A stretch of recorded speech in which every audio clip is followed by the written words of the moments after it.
a supporter and inspiration for interfaith work, both financially and intellectually. John introduced me to his son Steve, who's here. And we met at the famous Aretsky's Patroon in Manhattan several times for lunch. John helped me reimagine the fields and practice of public relations and finance, but ones that were ethical ventures. He was concerned with how business could sustain themselves to fulfill the needs and value of their society. John might not know this, but he was secretly mentoring me, helping me with skills that have only helped me grow the center, become a better teacher, and build my confidence throughout the years at Manhattan College. Sometimes I used to ask myself, why does this wonderful man believe in me? He was there to support me, help me to understand the value of what I was doing. And he would say, Mehnaz, you are making a difference. Or, as he always says, this is tremendous work. Thank you, John. Let me ask this question. This is a very, very important question in terms of what our dean said about the liberal arts. But think about this. What does a businessman, well-known public relations pioneer, have anything to do with the liberal arts? It has absolutely everything to do with it. John has exemplified the crucial relationship between the liberal arts and business by leading an example on the Manhattan College campus, everywhere, in every way. He noticed early in his career that there needed to be more diversity in the field of public relations. He observed in one of his interviews that there were too few black students and women. He asked the hard-hitting questions of diversity that some may be too afraid to ask even today in 2023. John encouraged us to listen to our constituents, use creativity, and recognize how society was evolving. The main questions he asked almost 50 years ago in his field lie at the very core of the arts. What is the ethical value of public relations and education in our society? How can we be transparent and be truthful in our relationships and meet public needs that hold on to the diversity and human dignity for the other? Sounds very Lassallean, right? Well, it is. He went further than most people as a critical thinker and a people person. He knew that corporations needed to enrich themselves with something urgently needed in society: corporate responsibility and sustainability. Following John's 3 decades as an executive at Ketchum, a global relations firm from which many of our solo graduates have benefited from, he went on to create international alliances, traveled to China, Russia, Europe, India, and Latin America to partner with others to examine social responsibility to the extent that business and ethics could freely cooperate and sustain their models for public service. In 2010, he received the PRNSA Atlas Award for Lifetime Achievement. He is still working and transforming public relations as editor of Business and Society. Analyzing and reporting on major social sciences, he recently wrote, "Tragically, liberal arts studies are under attack and undervalued in today's ruling, a deeply divided society that is in great need of mutual understanding, tolerance, and compassion." Furthermore, John created jobs for minorities, investing in centers of the liberal arts. He taught me what it meant to be quietly and humbly become a beacon to a college as an interdisciplinary model. As my colleague Tom Gensarelli had stated about John, back when the college's Next Generation communication department and program was first launched in 2007, John Paluszek, was instrumental in advising and guiding the administration's plans leading up to the launch.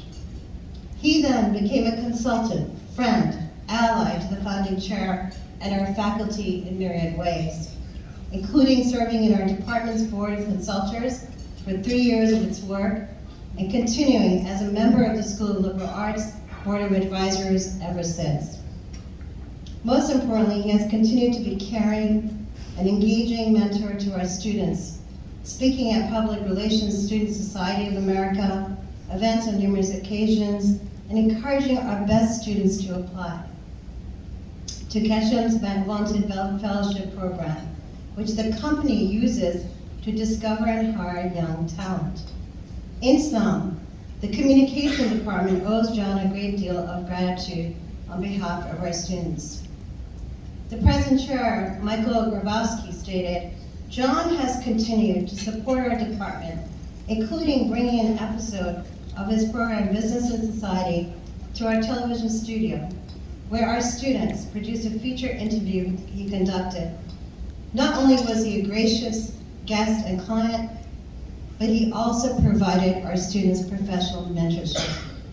This, my friends, is a mark of excellent leadership and mentorship. One who commits to a vision of our future here at Manhattan College. John not only helped the liberal arts behind the scenes, but he also served in the college's Board of Trustees from 1989 to 2001. He was always carving out a vision, keeping the School of Liberal Arts at the forefront of his mind. In '81, John wrote a book, The American Journey. That's actually how we kind of met. About his family's immigrant story, not in '81, but we did meet through the book. About his family's immigrant story and detailed his return to Poland with his father, which all of us should read because we can all relate to it. It is true. It is a true immigrant story of a Polish family that settled in Brooklyn with minimal means, no heating, no hot water, no electricity. Still, this family believed the immigrant dream would come true one day. The father of 9 lovely children who are amongst us tonight, in John's every child and grandchild, there is a successful and hard-working story. A family that kept true and just to society, and values aligning with what he has built throughout his years as a legend. In his book, he describes also his visit to Auschwitz, the tremendous impact it had on him, the village his grandfather was from, and the memories of millions of Poles who died under the Nazis.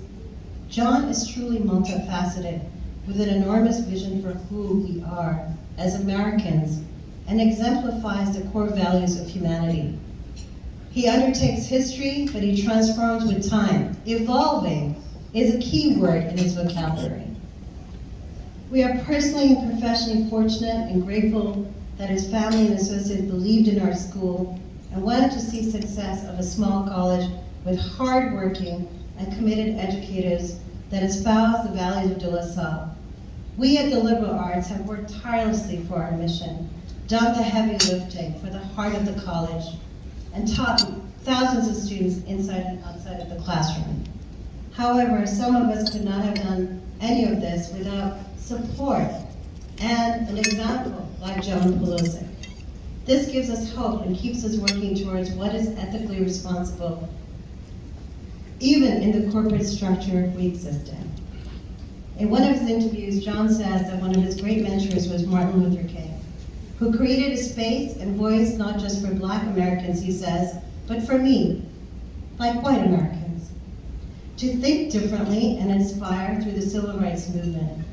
John is brilliant, resilient, kind, and encouraging. We are honored tonight by him and his family with us. We are happy to name the first student scholarship, the John L. Paluszek First Generation Student Scholarship of Excellence at the School of Liberal Arts. I would like his family to rise, please, and so we can applaud them and ask John to come up.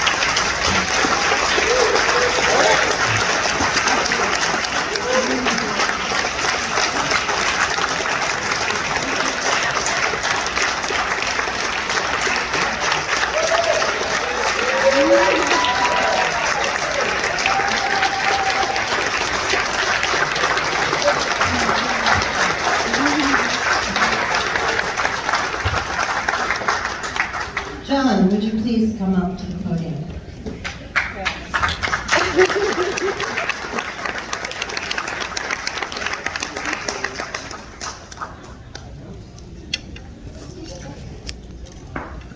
Wow. I'm kind of tempted to quit while I'm ahead. But there are some things that have to be said, just a few.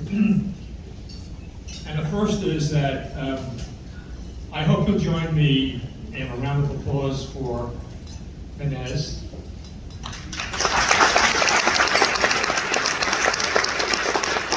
And that is not only for that wonderful, warm, generous introduction, but her work that is well known as the director of the Holocaust, Genocide and Interfaith Center here at Manhattan, and her work in many locations in this country and internationally. Books, speaking engagements, special events, and so forth. Her work is iconic in terms of moving forward in progress on interfaith relations. And that's worth another round of applause.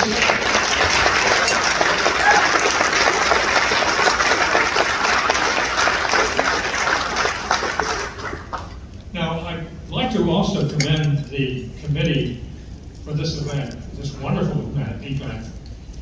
They have had the energy and the moxie for plunging into the Manhattan College ancient archives and finding me. No small task. And I am very, very grateful for that effort. I'm honored, obviously, and delighted to be here. Delighted, really, to partake in the celebration for the liberal arts studies, especially as they are offered here at Manhattan College, because they're special here. Let me give you some idea of the levels of, what will I say, celebrating, okay? First, let's start with the fundamental value of the liberal arts education. Here's a favorite quotation that I've come up with that I came across from some reading on it. Quote, "The liberal arts education is a range of disciplines that allows the individual to become a global citizen and a problem solver. It's the belief that there are many ways of viewing the world, but each lens is worthy of consideration." And then imprints upon that the Manhattan College Lassallean approach and its commitments to excellence in teaching, respect for the human dignity, reflection on faith and its relation to reason, ethical conduct, and the commitment to social justice. And then finally, this is from the Manhattan College website. Quote, "As Lassalleans, our students use their skills to solve complex social issues. They discover how experience shapes people and their beliefs, and further, how it impacts commerce and politics around the world. They shed light on injustice and create solutions for a brighter tomorrow."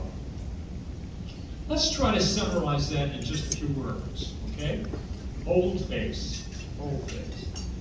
Preparing for a meaningful life, professionally and personally. That's the capsule, okay? And tonight we don't have to look very far for models of people who have achieved in that regard, because they're here. They are the co-honorees, okay? We're talking about, of course, the work that is being done by Anne and Christian and Ethan in terms of public service and people service. And they do it in healthcare, and they do it in community outreach, and they do it even in the Congress. Yes?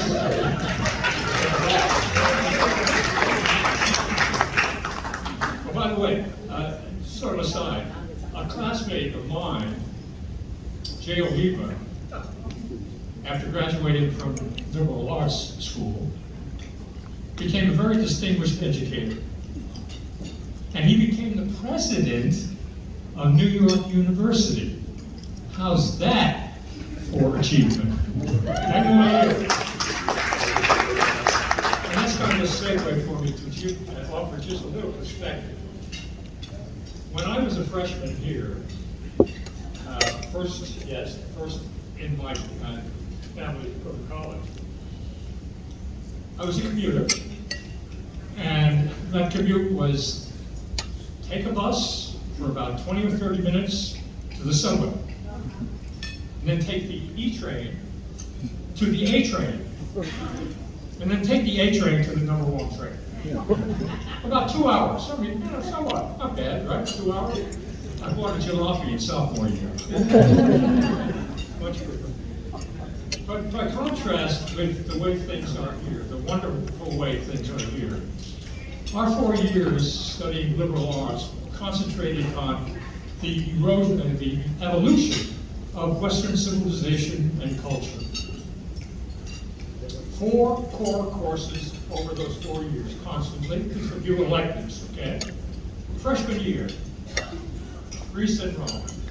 Sophomore year, the scriveners, monks in the monasteries, and the scholastic philosophers in the deserts.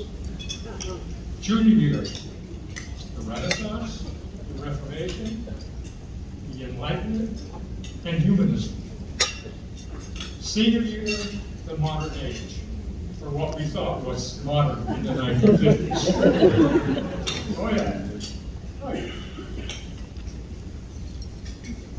Today, this institution offers students 29 distinct majors and minors and interdisciplinary studies for students to choose from. 29, and they will be adding, as you heard, another concentration in criminology. Timely, isn't it?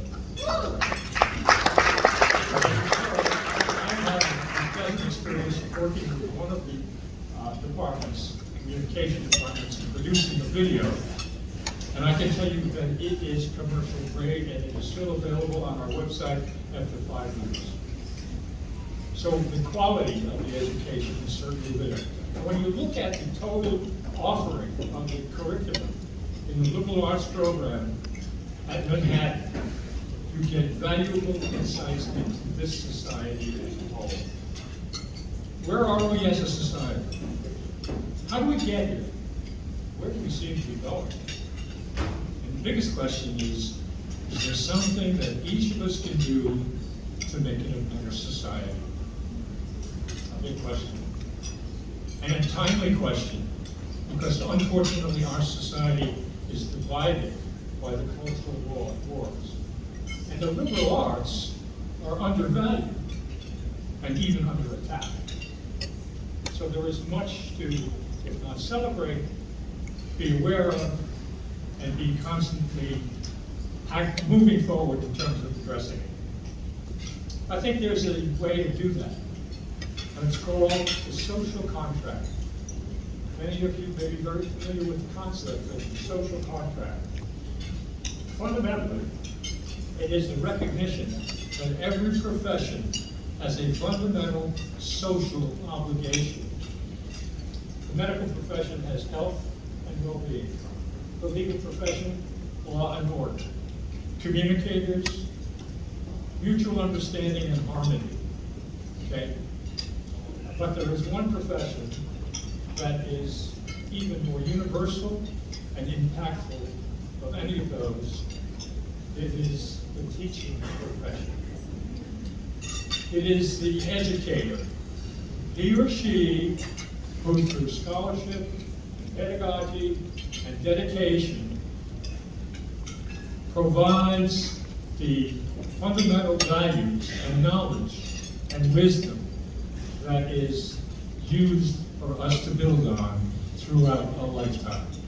And so we are really very, very, I would say, acting in appropriate fashion in honoring the faculty members who have retired from the school who are with us tonight.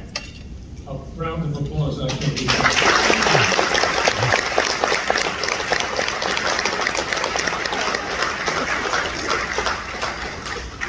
Now I'd like to close with a short personal note.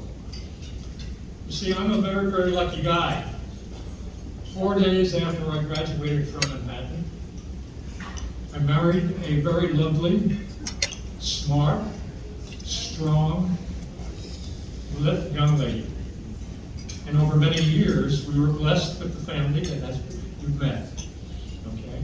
A family that is loving, and it's sharing, and it's mutually supportive. And as you know, they are here tonight.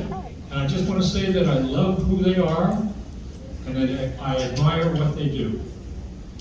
And as you know, what they have done just recently is to establish the Scholarship for Student Excellence in the Study of Liberal Arts. And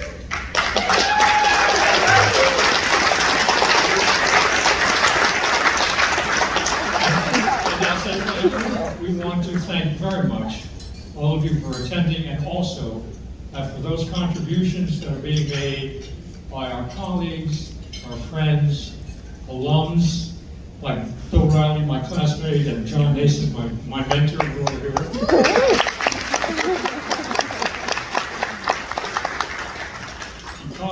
Because it's really all for the students, right? So let's bring back that capsulized headline, okay? Preparing students for important lives, professional and personal. Lots to celebrate tonight, so let's let the, process or the procedures, but the celebration proceed. Cue the jazz band.